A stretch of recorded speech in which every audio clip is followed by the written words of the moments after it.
Hey everybody, and welcome back to my YouTube channel. Welcome back to another episode of Something Dark. If you see me looking down, I have my podcast script in front of me, so I'm just going to be working from that just to make sure I get all of the facts of the case correct. So with that being said, let's jump straight into today's case.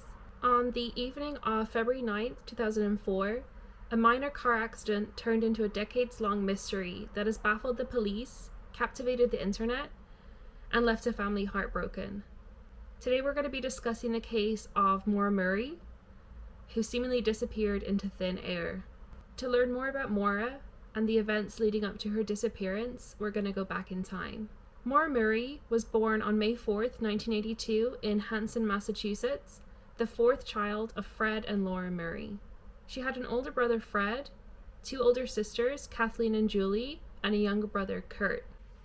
Maura was raised in an Irish Catholic household, and when she was 6 years old, her parents got divorced. After that, she primarily lived with her mother.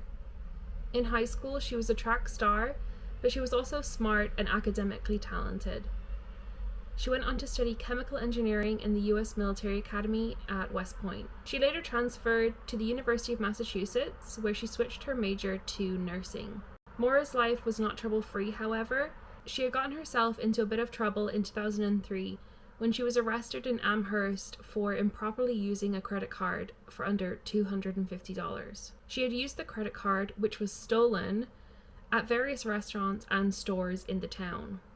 When confronted with her crime, Maura admitted to getting the number at the bottom of her receipt and copying it down on a note card. The charge was soon dismissed due to Maura's good behavior. Moving to look at the days leading up to her disappearance, on the evening of February 5th, Maura spoke on the phone to her older sister Kathleen while she was on duty at her campus security job.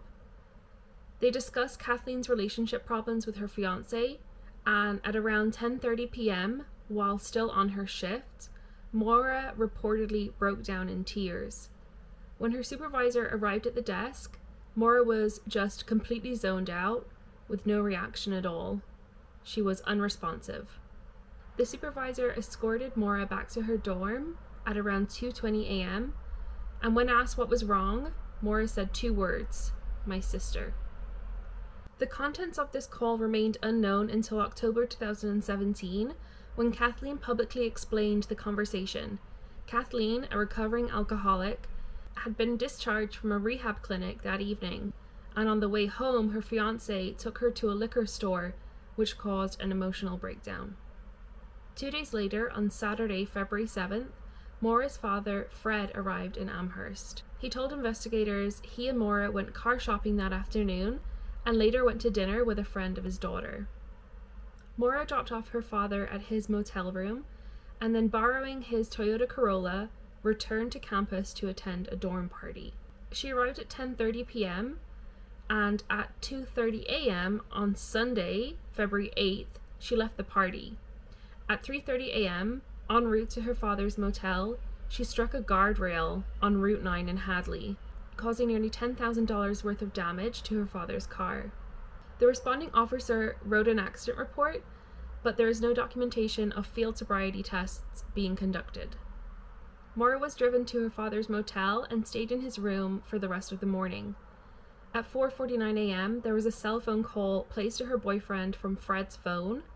Later on Sunday morning, Fred learned that the damage to his vehicle would be covered by his insurance.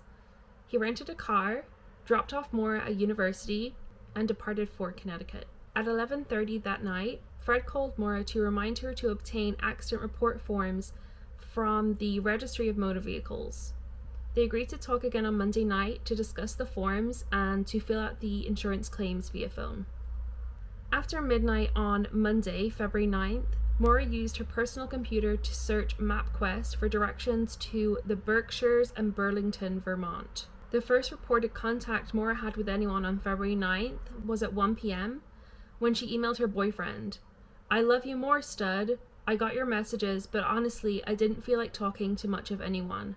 I promise to call you today though. Love you, Maura." She also made a phone call inquiring about renting a condo at the St. Bartlett, New Hampshire Condo Association, with which her family had vacationed in the past. Phone records indicate that the call lasted 3 minutes and the owner did not rent the condo to Maura. At 1:13 p.m., Maura called a fellow nursing student, and at 1:24 p.m., Maura emailed a work supervisor of the nursing school faculty that she would be out of town for a week due to a death in her family, but that was a lie, as no one had died in the family. She also said she would contact them when she returned. At 2:05 p.m., Maura called a number which provides recorded information about booking hotels in Stowe, Vermont. The call lasted approximately 5 minutes, and at 2:18 p.m., she telephoned her boyfriend and left a voice message promising him that they would talk later. This call ended after 1 minute. In her car, Maura packed clothing, toiletries, college textbooks, and birth control pills. When her room was searched later, campus police discovered most of her belongings packed in boxes and the art removed from the walls. It is not clear whether Maura packed them that day, but police at the time asserted that she had packed between Sunday night and Monday morning. On the top of the boxes was printed an email addressed to Maura's boyfriend, indicating trouble in their relationship. At 3:30 p.m., she drove off the campus in her black 1996 Saturn sedan. Classes at the university had been cancelled that day due to a snowstorm. At 3:40 p.m., Maura withdrew $280 from an ATM, and CCTV footage showed that she was alone. At a nearby liquor store, Maura purchased about $40 worth of alcohol, including Bailey's Irish Cream, Kahlua, vodka, and a box of Franzia wine. Security footage again shows that she was alone when she made that purchase. At some point in the day, she also picked up an accident report form from the Massachusetts Registry of Motor Vehicles. Maura then left Amherst between 4 p.m. and 5 p.m., presumably via Interstate 91 North. She called to check her voicemail at 4:37 p.m., and that was the last recorded use of her phone. To date, there is no indication that she had informed anyone of her destination or any evidence that she had chosen one. Sometime after 7 p.m., a Woodsville, New Hampshire resident heard a loud thump outside of her house. Through her window, she could see a car up against a snowbank along Route 112. The car pointed west on the eastbound side of the road. She telephoned the Grafton County Sheriff's Department at 7:27 p.m. to report the accident. According to the 911 log, the woman claimed to have seen a man smoking a cigarette inside the car. However, she later stated that she had not seen a man nor a person smoking a cigarette, but rather had seen what appeared to be a red light glowing from inside the car, potentially from a cell phone. At about the same time, another neighbor saw the car as well as someone walking around the vehicle. She witnessed a third neighbor pull up alongside the vehicle. That neighbor, a school bus driver, returning home, noticed the young woman was not bleeding or visibly injured, but cold and shivering. He offered to telephone for help, but she asked him not to call the police, and she assured him that she had already called AAA. However, AAA has no such record of any call. Knowing that there was no cellular reception in the area, the bus driver continued home and called the police anyways. His call was received by the sheriff's department at 7:43 p.m. He was unable to see Maura's car while he made the call, but he did notice several cars pass on the road before police arrived. Another local resident driving home from work claimed she passed the scene at around 7:37 p.m. and saw a police SUV parked face to face with Maura's car. She pulled over briefly and did not see anyone inside or outside of the cars and decided to continue home. The witness's claim contradicts the official police log, which has Haverhill police arriving 9 minutes later. According to the Haverhill, New Hampshire police, at 7:27 p.m. that night, Maura's car slammed into a tree. Police were on the scene by 7:46 p.m., and the responding officer wrote that the evidence at the scene indicated that the vehicle had been eastbound when it had gone off the road, struck some trees, spun around, and come to rest facing along the wrong way of the eastbound lane. Law enforcement immediately suspected that alcohol had been a contributing factor in the crash. A box of Franzia wine was visible on the passenger seat, and there was red liquid on the driver's side door and on the ceiling of the car. The car was eventually towed away, but not before the responding officer recovered a Coke bottle that contained a red liquid with a strong alcoholic odor.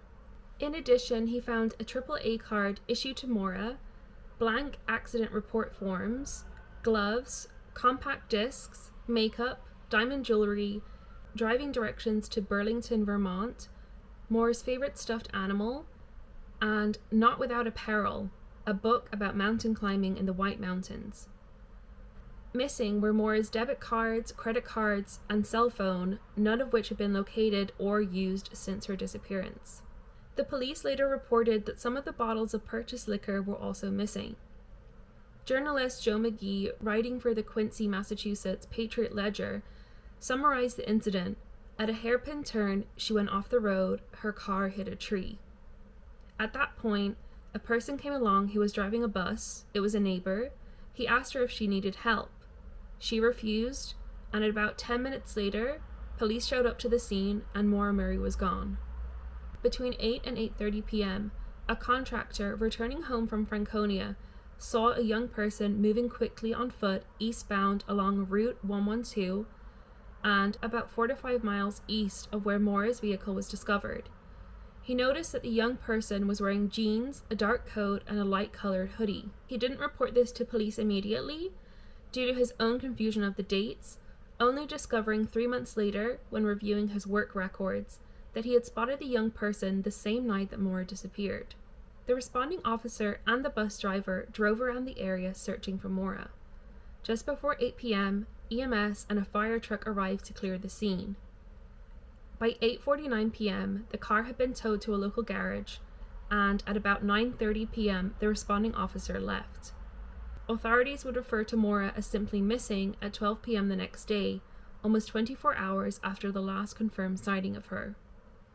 At 12:36 p.m. the following day, February 10th, a Be on the Lookout report was issued for Maura. She was reported as wearing a dark coat, jeans, and a black backpack. A voicemail was left on Fred Murray's home phone answering machine at 3:20 p.m. stating that her car had been found abandoned. He was working out of state and didn't receive this call, but at 5 p.m. Maura's older sister contacted her father to tell him of the situation. He then contacted the Haverhill Police Department and was told that if Maura was not reported safe by the following morning, the New Hampshire Fish and Game Department would start a search. At 5:17 p.m., Maura was first referred to as missing by the Haverhill Police. The next day, on February 11th, Maura's father arrived before dawn in Haverhill. At 8 a.m., the New Hampshire Fish and Game, the Murrays, and others began to search. A police dog tracked the scent from one of Maura's gloves 100 yards east from where the vehicle had been discovered, but then it lost the scent. This suggested to police that she had left the area in another car, and at 5 p.m., Maura's boyfriend and his parents arrived in Haverhill. He was interrogated in private and then was joined by his parents for questioning. At 7 p.m., the police said that they believed Maura came to the area either to run away or to commit suicide, but her family believed this was unlikely. Maura's boyfriend had turned off his cell phone during his flight to Haverhill, and at some point he received a voicemail that he believed to be the sound of Maura crying. The call was traced to a calling card issued to the American Red Cross. The next day, on February 12th, Maura's father and her boyfriend held an evening press conference in Bethlehem, New Hampshire, and the next day the first press coverage was published. At 3:05 p.m., the police reported that Maura might be headed to the Kancamagus Highway area, and she was listed as endangered and possibly suicidal. The police report also stated Maura was intoxicated at the crash site, although the bus driver said that she did not appear impaired. The Haverhill police chief said that our concern is that she is upset or suicidal. A week after Maura's disappearance, her father and boyfriend were interviewed by CNN's American Morning. Maura's family expanded their search into Vermont, dismayed that authorities had not been informed of her disappearance. Although missing persons cases are normally handled by local and state police, the FBI joined in on the investigation 10 days after she disappeared. The FBI interviewed family from Massachusetts, and the Haverhill police chief announced that the search was now nationwide.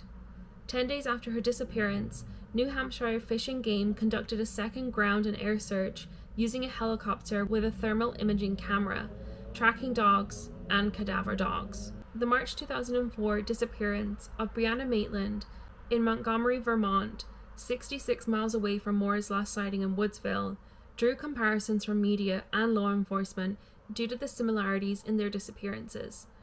However, state police have stated that there are no links between the two cases, and in April and again in June, New Hampshire and Vermont police dismissed any connection between Maura and Maitland's cases.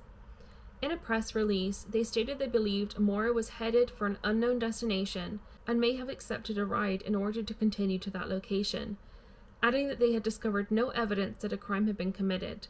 They dismissed the possibility of a serial killer being involved also. Years passed and Maura's case remained stagnant.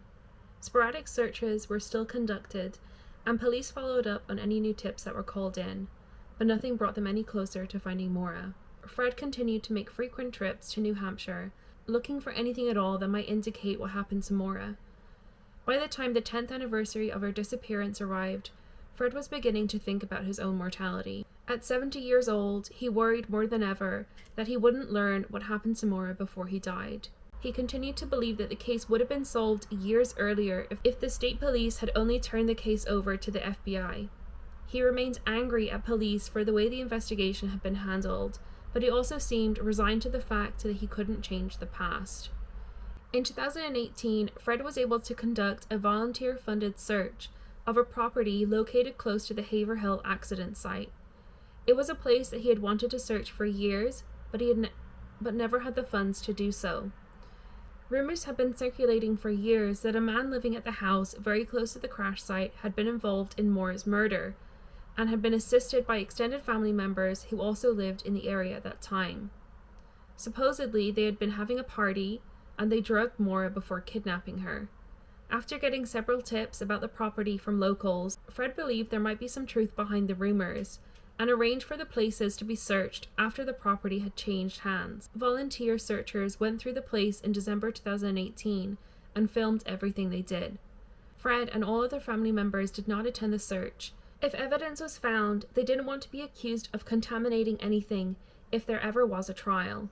After a cadaver dog indicated a positive hit for human remains in the basement of the home, the group arranged to have a second dog brought in. The second dog hit on the same spot. GB Geotechnics, an international firm specializing in ground-penetrating radar, was brought in, and they detected an anomaly underground in the spot where the dogs reacted. Fred was convinced that Maura had finally been found.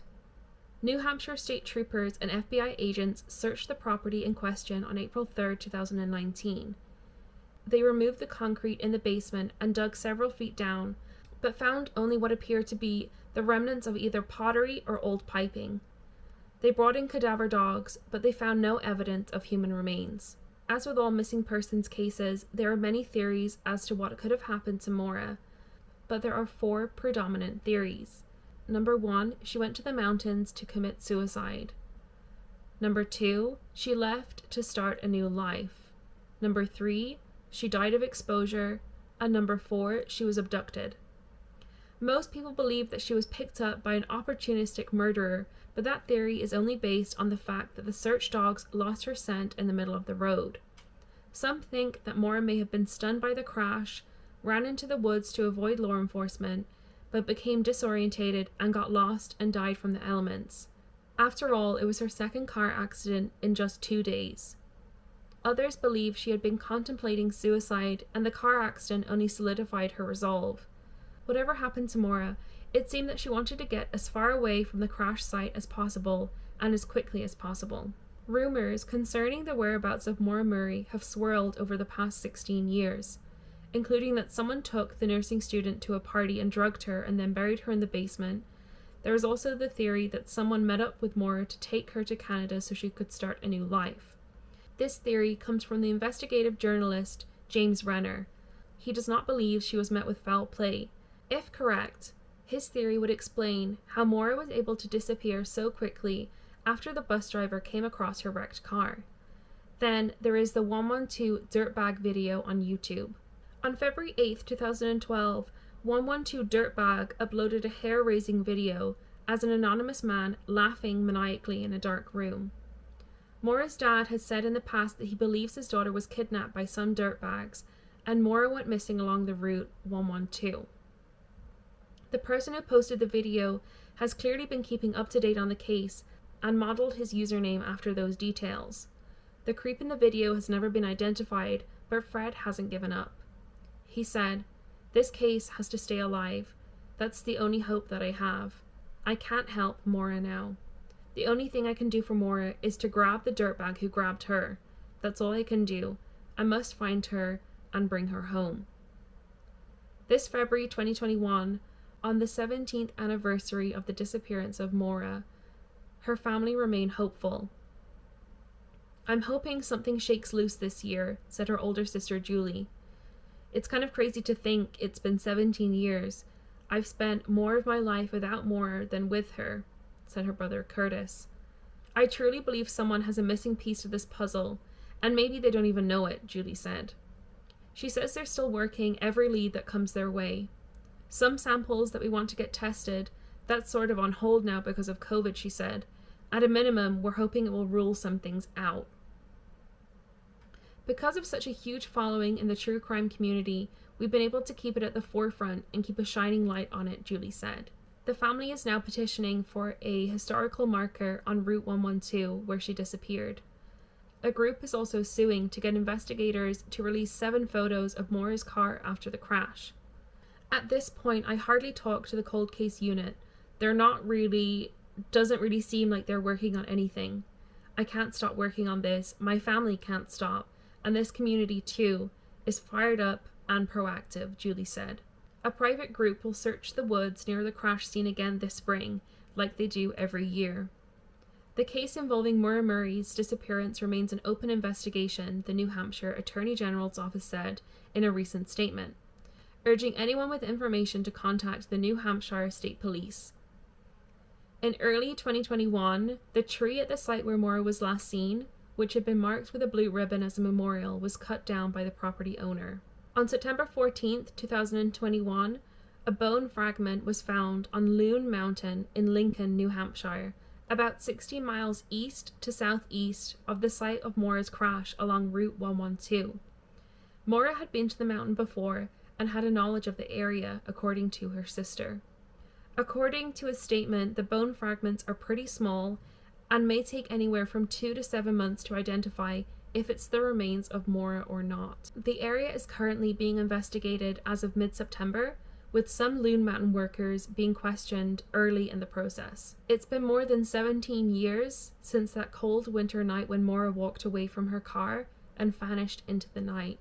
The mystery surrounding her disappearance continues to captivate people, but even with all the interest that her case has sparked, there hasn't been enough to bring Maura home to her family. There are dozens of theories out there about what could have happened, and with so little evidence found, it's hard to conclusively rule any theory in or out. Maura Murray was 21 years old when she went missing in 2004. She's 5'7" tall, weighs 120 pounds, with light brown hair and brown eyes. When last seen, she was wearing blue jeans and a dark-colored coat. If you have any information on Maura, please contact the New Hampshire Police Department or the Haverhill Police Department. And that brings us to the end of today's case. So I'm kind of more leaning towards going with the unsolved mysteries and unsolved cases for my podcast.